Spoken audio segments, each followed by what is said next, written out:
Well, it's a cold December morning, and today you find me outside Top Gear Performance because today I've brought the McGann in for a POWERFLOW stainless steel exhaust system fitted.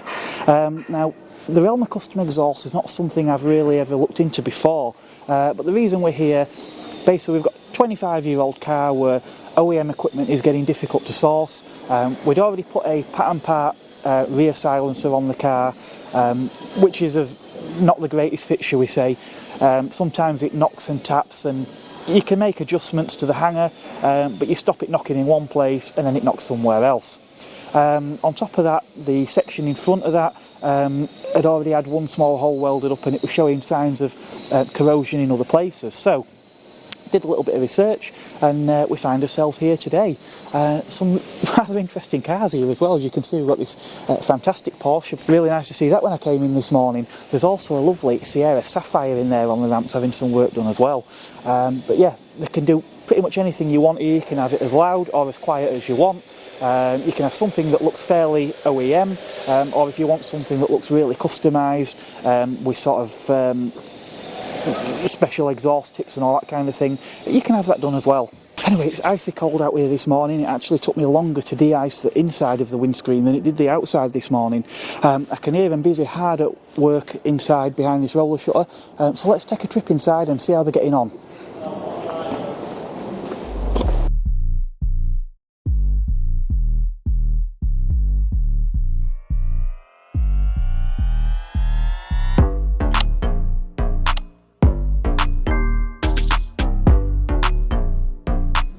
You haven't really got the tailpipe on there as stand.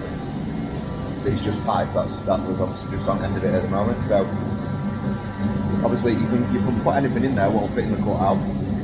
I'd probably suggest something like about 3.5 maybe, nothing more than that. You've got obviously your outward roll options here which look pretty fitting period. Yeah. So you've got your outward roll one, which will look pretty nice. I'm going to say it's quite fitting. Yeah. With period, correct. Is this one a bit small? Is Yeah. is that more the size? I'd probably say you'll be honest. I'll be honest with you. When you start holding them up to the vehicle, you'll realise actually what they look like on cars. They always look a little bit bigger when you're holding them. Just wondering what it's like compared to the original. Well, I'll show you. So that's the original outlet there, and that's obviously what you'd be putting on. Yeah. What's it like it cut out on car?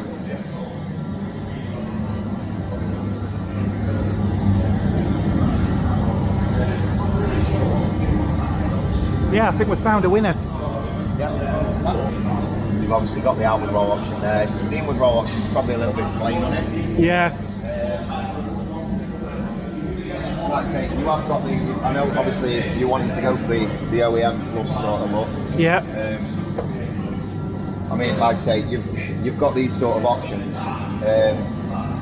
which do fit in the cutout, and they do look great on the vehicle. Like I say, they do fit in the cutout perfect, surprisingly. Yeah. But that's more of an upgrade.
Well, that's the new exhaust system fitted. Oh, nice just to be able to ride over those little potholes without hearing an ill-fitting exhaust system knocking on the chassis or the bumper or anything else.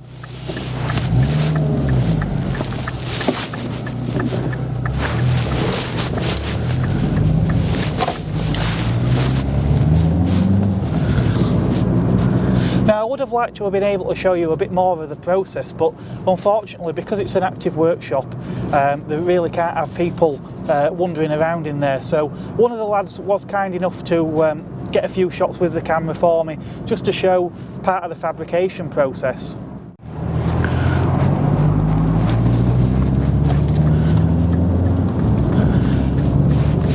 So there is a little bit more of a rumble at idle, but not so much that you'd noticed. I didn't want something too sort of over modified. I wanted something that still looked and sounded fairly OEM. Now the car's not warmed up yet, so once the engine is warmed up again, we'll open it up a little bit and see if it makes much difference at higher revs. Now the other good thing about having a stainless system as well is longevity. This should last a hell of a lot longer than the mild steel equivalent that was on the car before. Now we've still got the standard catalytic converter, so I wouldn't, which will be quite restrictive, so I wouldn't expect any major performance gains, but certainly the parts that they have installed should be a lot more free-flowing than the OEM system that was on the car before.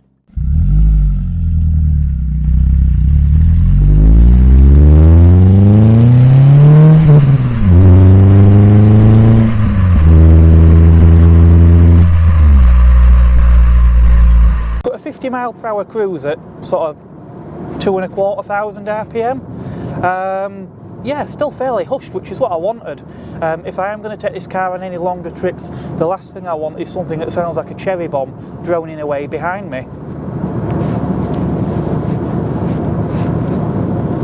And once we get over the next roundabout, we'll be joining the A1, so we'll be able to hopefully open it up a little bit down the slip road and see what the difference is like.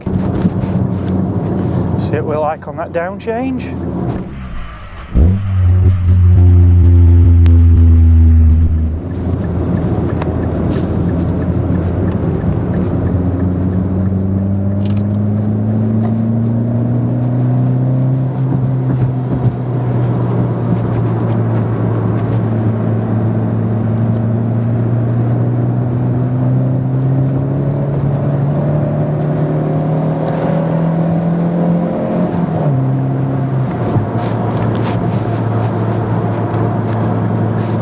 I think we can call that a success. Marginally fruitier when you want it to be, and fairly hushed when you don't. Now it's a very cold and crisp winter's day here, but the sun is out, so I think I'm going to go and indulge myself for a few hours. I will catch you on the next video. I'm not entirely sure what that will be yet. I do still have the long-awaited new car reveal to do. The reason that's taken so long, I bought the car in the middle of a heat wave, so I couldn't clean the car up properly. Then we've had a hose pipe ban. Then as soon as the hose pipe ban here was lifted, we went into sub-zero temperatures. Hopefully I'll be able to get that done in the coming weeks and get that one out to you. Don't forget to like, comment and hit that subscribe button, and I will see you next time. It's goodbye from me.